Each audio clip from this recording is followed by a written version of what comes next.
Hey, Happy New Year to all. I'm Lori Bifarella, President of New York State AFERD. I'm here with our past president, Margaret Robley, and our president-elect, Terry Gendron. And we are going to be talking about our 2024 conference. We want to celebrate that amazing conference that just happened.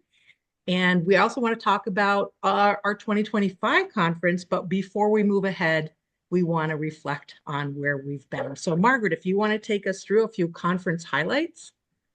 Sure. Thanks. Happy to be here with Lori and Terry. Happy New Year to everyone. This year's conference was just so exciting. And I've had an opportunity in the last month or so to hear from lots of friends and colleagues that when they left the conference, not just this year, but every year, they're energized and they're full of new knowledge and skills that they want to immediately implement so that they can provide outstanding programs for their students, their schools, and their communities. Some of the highlights were all the amazing sessions. We had over 180 sessions. We had inspiring keynotes from Dan Meers, Casey Wolf, Andy Milne, and our very own Charlie Rizzuto. And I don't know about you, but I was laughing and crying at each one of these keynotes, and I was inspired by these amazing speakers. Another highlight for me was the Centennial Showdown. We celebrated our 100th anniversary by having games where the number 100 was key to the game, and there was lots of fun there. And then we continued that celebration with the Dr. Ron Feingold Lecture Series as our 100th anniversary committee. Colleen Corsi, Tam Ray, and Sandy Morley shared their work, which compiled the 100 years of the history of New York State AFERD. So, that was an amazing special year. It's always a highlight for me, but this year was extra special. And I want to thank everyone who made that possible. Yeah, that was really, I went to that Ron Feingold series, and that was incredible. Our history is really strong. And I'm really enjoying this fireside chat, I have to tell you. But I want to move forward. After every conference, we allow our attendees to fill out a survey, and we got some great responses. Terry, you want to take us through some of the survey responses? Oh, absolutely. And again, Happy New Year to everybody. Yeah, we appreciate those of you that did fill out the conference survey because we're always striving to grow and improve our conference. And this helps us tremendously. So our registration team continues to knock it out of the park. They streamline your time there so that you can get to your sessions in a breeze. Continue, please, to use the Easy Pass because that definitely works efficiently.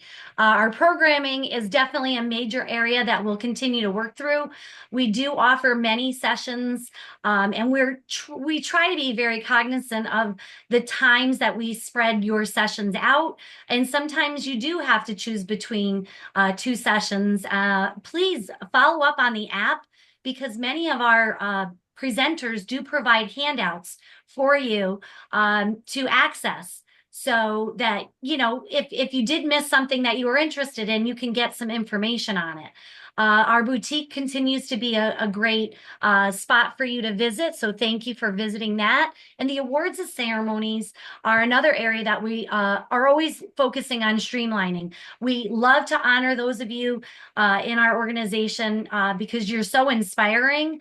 There are so many truly talented professionals out there. We're also looking to make sure that we're aware of how much time we spend at these ceremonies. And the executive board and board of directors were already talking about streamlining to, just to honor those people, but to do it in a timely fashion. So our conference app also is something that we're looking to improve every time going forward because we always want it to be the best version and it to be user friendly. So those are the areas we're going to work on. But thank you again for giving us that information. It's very important. Yeah, and it is the feedback is fantastic. It really does help us improve. I want to talk about January. We have professional development opportunities coming your way. The first one is actually put out by the Learning Series. Now, I know we've been doing virtual learning series, but some of our learning series actually take place face to face. And on January 22nd, we have a face to face. We have a conference in Peru, New York. We're going up to the North Country. It's called Connecting Growth and Play. It's a K through 12 physical education journey, and that is free to members. On January 24th, our Central South Zone has their Devotion to Motion conference. I really love that title. And on January 29th, our Central North Zone is celebrating the Lunar New Year, Fortune, Fitness, and Fun. So their conference is at the Verona Sherrill Central School District. So we got lots of professional development opportunities coming your way in January. And we look forward to seeing you at our next presidential monthly message in February. Until then, Happy New Year.